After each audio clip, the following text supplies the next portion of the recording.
last night, Chris Del Conte, the AD at Texas, who has done a remarkable job there with the stability.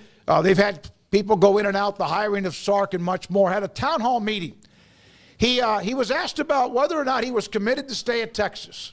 And there was, because Jay Hartzell, the president at UT, now at SMU, there was that, well, maybe he'll bring Del Conte with him. And, of course, I'm sure Hartzell would like to do that, especially when Rick Hart at SMU resigned. I ain't going to SMU to ride a pony. That's ridiculous. Yeah. I think the Jay Hartzell and Chris Del Conte situations are a little bit different. Chris Del Conte has what is the premier athletic director job I think that you can get, because DeLoss Dodds built it to that for sure. And then it wasn't that for a little while, and now he's come back and been able to infuse some of that energy back in. He might have to make a decision about a basketball coach here soon. But even still, Texas athletic department is going as strong as it ever has. And I don't see any reason why you would, no offense to SMU, they've got the money to pay him if they want to, but why you would go to SMU from Texas. It's the dumbest non-story that I guess got them some traction. I see no reason why Chris Del Conte would leave Texas to go to SMU. I mean, I guess maybe if you think the relationship with Hartzell's like super tight, I mean, as in they're like practically lovers, then maybe that would be a pull to go to SMU. But beyond that, I have no idea why anybody would even consider that as a possibility. The guy clearly loves Texas.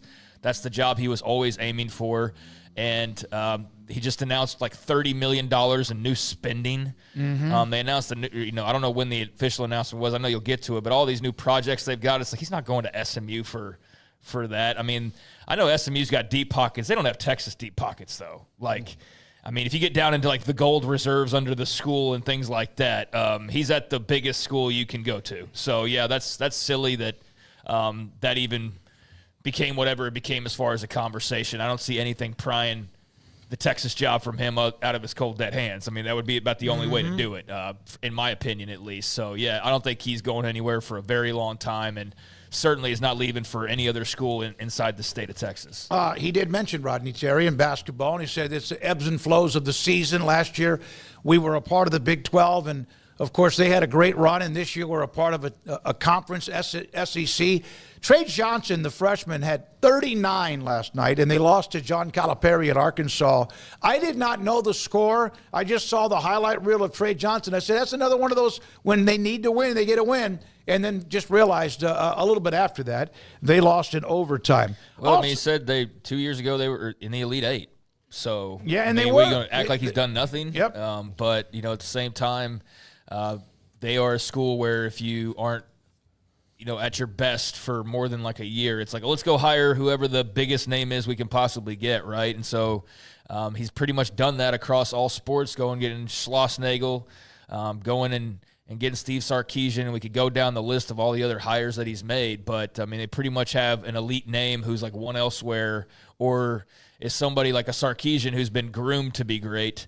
And you see the signs of him being great. That's what they've done. I've never got that feeling off of Rodney Terry. That felt like a guy who was in the right place at the right time, who also has a good resume, do not get me wrong, but I don't think that's the same type of guy that you pick that if they had their free reign to pick, that they would have gone and picked. I think that was a situation. If he had been somewhere else, Rodney Terry? What? If it was Rodney Terry, if they'd been somewhere else?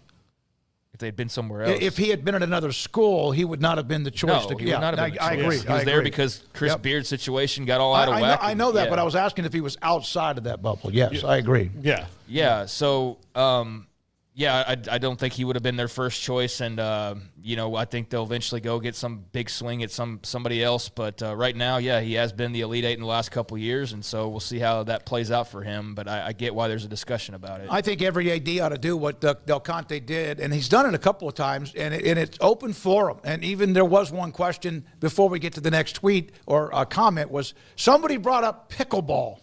He quickly just said, it's not an NCAA-sanctioned sport. Yeah. By the way, if you want to talk about leaving somewhere, like he just brought his best friend to Texas in Jim Schlossnagle. He's going to leave in 6 months? No. Also, with the revenue sharing, whatever eventually is the end game of the House settlement, the NCAA and House settlement, the publicity rights, the revenue sharing, increasing scholarships, that Texas will add $13 million in revenue. with various ways, and then also save $6 million in budget reductions, et cetera, of course, they're going to be at that $20 million or so threshold that most everybody else is going to be when it comes to distributing the revenue sharing from the House settlement and also that particular change in college athletics and college sports. He mentioned this. This is one that I'm pretty good in math. It's kind of like the scholarships when we said yesterday that there was 105 or they're going to lose. So they're going to add 142 women's and 68 men's scholarships and $9.2 million. There's that $9.2 million to the budget. I've got some huge news. We have officially found the unlock to optimizing performance for young athletes. Now, for the past 15 years, I've been training quarterbacks, tons of camps, tons of college and NFL players. But for the last 3 years, my team and I have been on a mission to solve the questions that I was getting about what should young athletes, in particular athletes with developing bodies, what should they be consuming? I came to the conclusion that I think nutrition is actually the #1 opportunity as an athlete that you have to make an impact on all the work that you're putting in. Speaking directly to the parents, this is probably the #1 opportunity you have to make a huge impact on all the work and effort and resources that you've been putting in to give your young athlete an opportunity to chase their dreams. We've created Thread Performance to solve that problem. We're launching this summer with a suite of products that are absolutely going to change the game for your development. This is just the beginning of our mission to revolutionize sports nutrition specifically for young athletes. Give @Thread Performance a follow. The link in the bio, there's an opportunity to sign up for the waiting list and be the first to grab yours.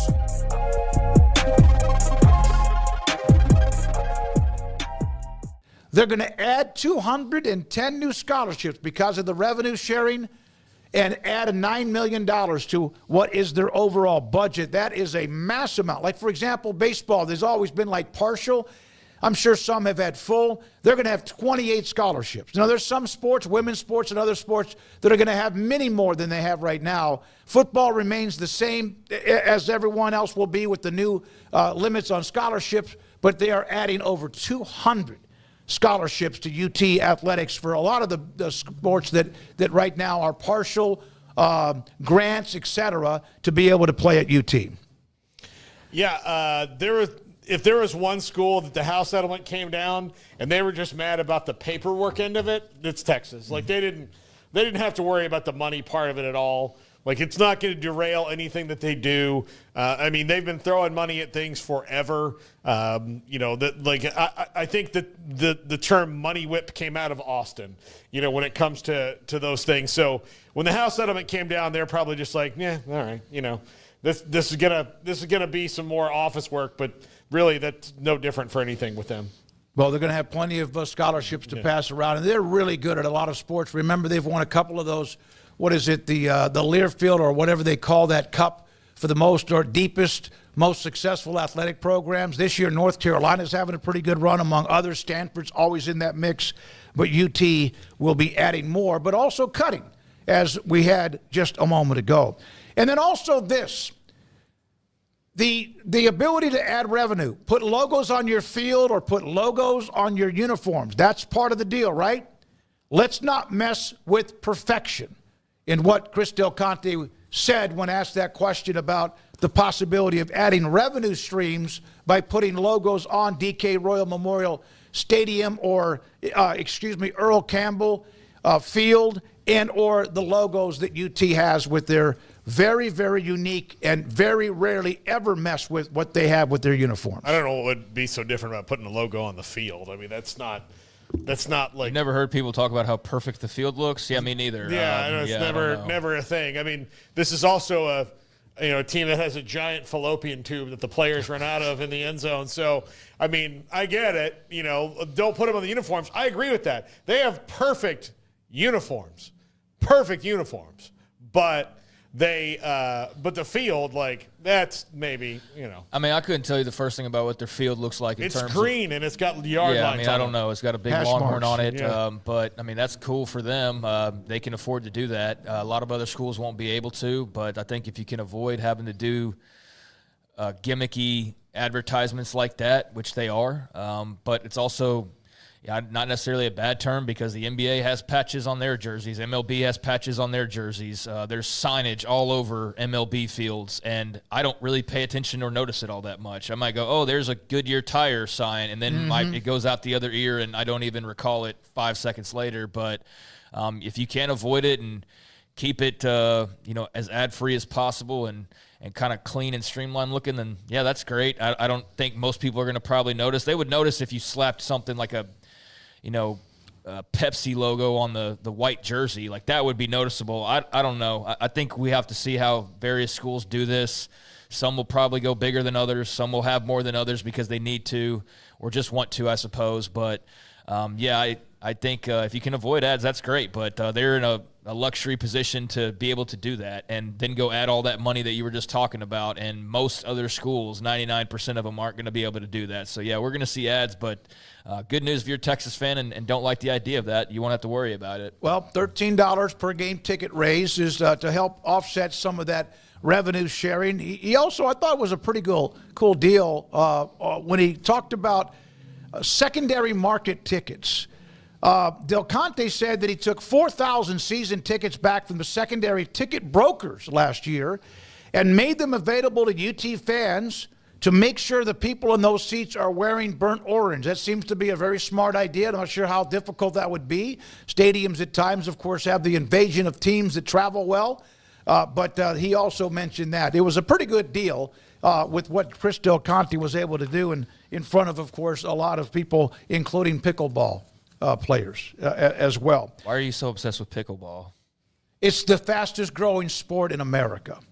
Okay. I've heard that about soccer, and I've heard that about like every other sport. Is it not? It is. I think it hockey really was no, for a while. I brought it up because a guy actually asked if they were going to have athletics was going to start to have pickleball. Now, there's a lot of club sports. You even have club volleyball, even if you have volleyball.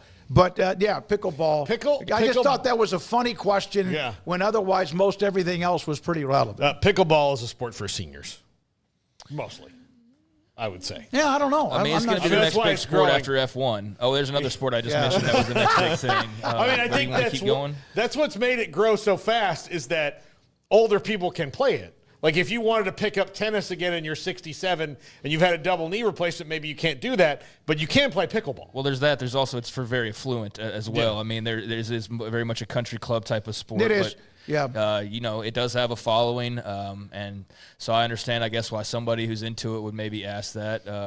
But, yeah, I mean, it seems like he covered a lot of ground. It's interesting to have a town hall. Not every school's big enough to do that or probably have enough information to carry a whole event like whatever it is that you're referencing there. That I don't know how they was it the town hall, the official title, or whatever it's exactly called. what it was. Yeah. But didn't they have some football facilities as well? They had a lot of different things. Yeah, they did. They did. They talked about. He even brought up the Cotton Bowl with the concessions and parking and exits and all that stuff. I mean, it was more than just UT. Everybody else is hurting for money, and they seem to have plenty of it. So nothing's changed in that regard. Nobody benefited more greatly than they did, and maybe there's others that benefit as much, but certainly I can't imagine anybody benefited more than Texas when this new era hit of pay for play and just money galore. I mean, they were set up perfectly, and quite frankly, their in-state rivals should be set up as well, but they just don't know how to do it the same way for whatever reasons those may be. A&M's got gobs of money too, but they just don't seem to have it all. They have the facilities. They're upgrading Bluebell Park, and they're doing all these things, but it just doesn't carry over on the field the same way for whatever reason. But those two and, Ohio State and a select. It's not even all of the blue blood teams. It's like even less than that. But at the top of the list of who benefited most, Texas is certainly right there at the perfect timing. Again, you can't do anything to them that's going to make them not have money. But you still have this. Listen, they have money. Oklahoma struggles to get money. That's where they don't just have it magically. They don't have the big vault under the school. I mean, they're as blue blood as you can get in football, but they only go so far. You still have to now in this age have all of that money too, and that's where they can have more national titles and more Heisman and more everything, but they don't have as much money, and they never will. Well, they also sometimes step in their own poop like A&M does or others do, and UT's done that before, but right now they seem to be, for the most part, making good decisions across the board, and if they don't, they respond or react accordingly. You want to know what the difference why A&M couldn't find its footing athletically. Since they became a school with women in it, when they weren't co-ed, it was different. When A&M was just a male military school, that's kind of a different thing. But when they became a massive university, the biggest difference between Texas and Texas A&M and why A&M cannot surpass them or get past it in spite of having just as much money and as many people who are, drunk with throwing it around to make football in particular better than anyone else is, DeLoss Dodds was a real athletic director, and A&M went from, it was Gene Stallings, and it was Randy Matson, and it was John David Crow, and they were still in the old school of, in the early part of the 80s and 90s, the athletic director was still an old athlete from there that was quite often a legendary athlete, which was somebody that could go, oh, look, Randy Matson, who was an Olympic hero, right, is going to come and ask us for money. That's great. But they didn't have that real athletic director, honestly, until Bill Byrne came there and then started revolutionizing. Who was a great AD at Nebraska. Yeah. He left. They haven't been the same. And then he was at A&M, and, of course, he's passed on. But 30 years of lead time of Texas doing it differently than not just them, but most everybody else.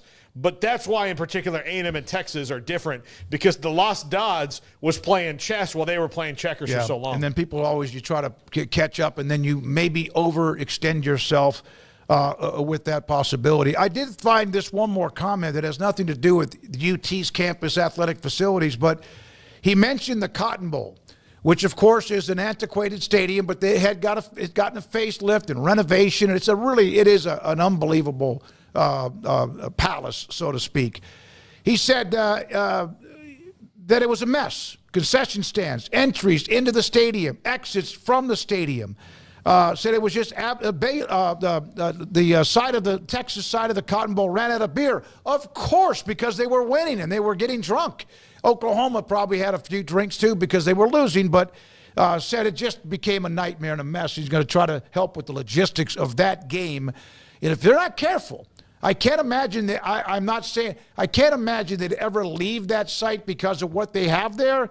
But at the same time, they got to be careful because you never know when Jerry's World might come calling. And maybe they have before. But he called that game, as far as the way it was run, as a disaster when it comes to the peripheral stuff outside of the game itself. Well, I mean, it's a cool spot, but it's definitely old, and you've got to keep things up and up to snuff, especially when the alternatives are a shiny NFL stadium that has no problem with concessions. They've got self-checkout concessions, or they've got, TVs everywhere, or all these other amenities that make it a comfortable place to watch a game. Cotton Bowl lacks a lot of that, so I don't think you want to get away from the history, but you're not bound to them. They've got to do their part and make it a good atmosphere for the game, or you always have the threat of, we can go to Jerry's World, we can go to Austin, we can go to Norman, we can do whatever the hell we want, but people will want to host this game if you're not going to keep up your end of the bargain. So I think the Cotton Bowl will respond accordingly and get dressed up what they need to get dressed up, or improve what they need to improve to ensure they don't lose that, because if not, what's the point of the entire stadium? Absolutely. I mean, there's no real point outside of a high school game here and there.